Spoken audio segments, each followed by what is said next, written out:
Hello,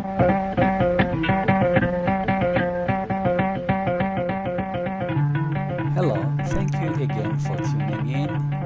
In this lesson, we are going to learn how to use nouns and pronouns while conjugating a verb in Kinyarwanda. And then I'll give you various examples for you to better understand today's topic. First of all, I would like to invite you to please take a moment and refresh your mind on all possible subject pronouns in Kinyarwanda because we will need them throughout this lesson. Meanwhile, here is a consolidated table which shows ku, gu, and kw or kwa Kinyarwanda verbs, subjects, pronouns. In case you do not know what ku, gu, and kw verbs are, please refer to the video in the description below of this lesson. However, I want you to please remember that depending on the first letter of the Kinyarwanda verb after it has been trimmed, because you know that when we are conjugating, we do take away the preposition and remain with a trimmed verb. So once this preposition is trimmed, we might remain with a trimmed verb, and the first letter might be M, N, F, or any other letter depending on the verb. So that determines the Kinyarwanda first person of singular subject pronoun that we might have. It might be N or M. So if you want to know more, you can watch lesson 9.1 and you will get so much refreshment there. The English subject pronoun you translates to u in ku and gu Kinyarwanda verbs. However, in KW Kinyarwanda verbs, the English subject pronoun you becomes wa. Next, we have English subject pronouns he or she, which translates to a in Kinyarwanda ku and gu verbs, but it becomes ya in Kinyarwanda KW verbs. For subject pronouns we, English subject pronoun we, that's the first person of singular, plural. There are three different corresponding Kinyarwanda subject pronouns, which are do, tu, and tida, twa, respectively for gu, tu, and kw verbs. So that means we is do when we have a gu verb, and we becomes tu when we have a k verb, and we subject pronoun in English becomes tw when we have kw verbs. So on the second person of plural in English, that means you. In Kinyarwanda, we have mu for gu and ku verb, but it becomes mga for Kinyarwanda KW verbs.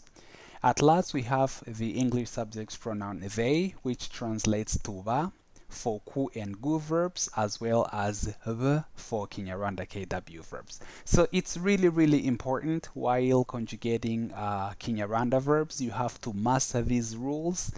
They will help you out, and they will stop you from making mistakes while conjugating a verb. Now, as we have a thorough understanding of all subject pronouns in Kinyarwanda and their correspondence, let's see how we can use a noun or pronoun while trying to conjugate a verb in Kinyarwanda. So let's consider the following case, the following sentence. Kagabo likes to sing. In Kinyarwanda, that would be Kagabo akunda kuririmba. So the infinitive verb to like means gukunda in Kinyarwanda, gukunda. So you might wonder, where is this a coming from?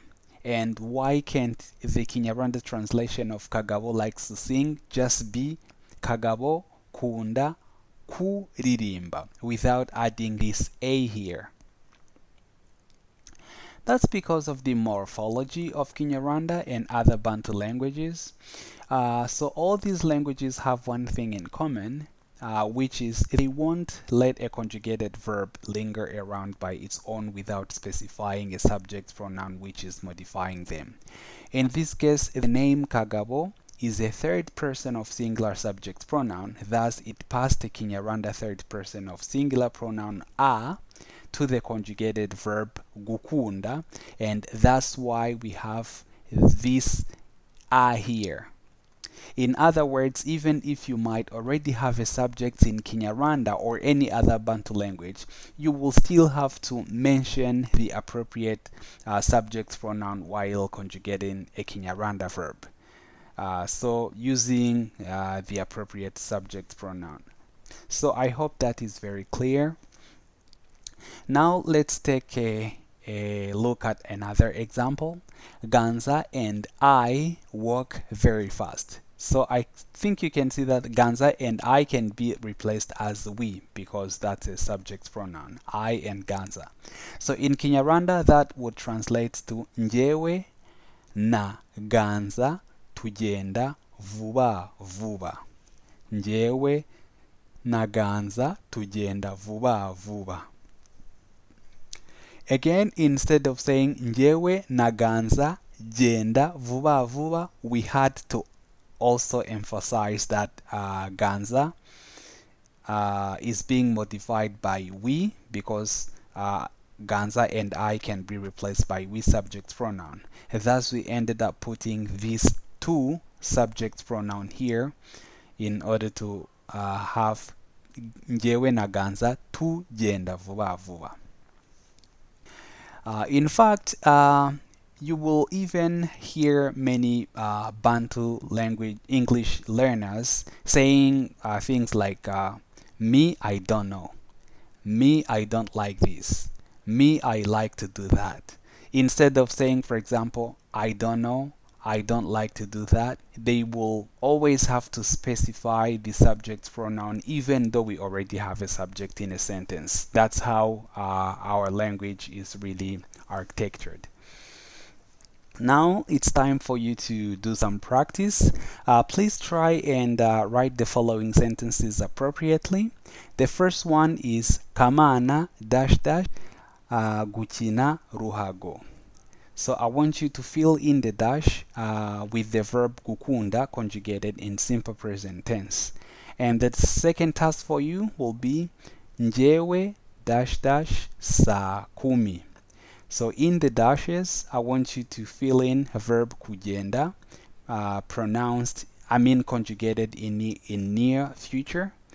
So if you can't recall how to obtain the near future, please refer to the video that I'll add in the description below.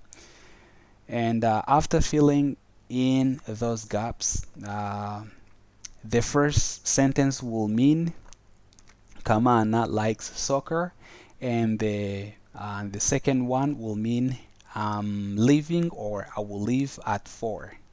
So you will put your answers in the comment section.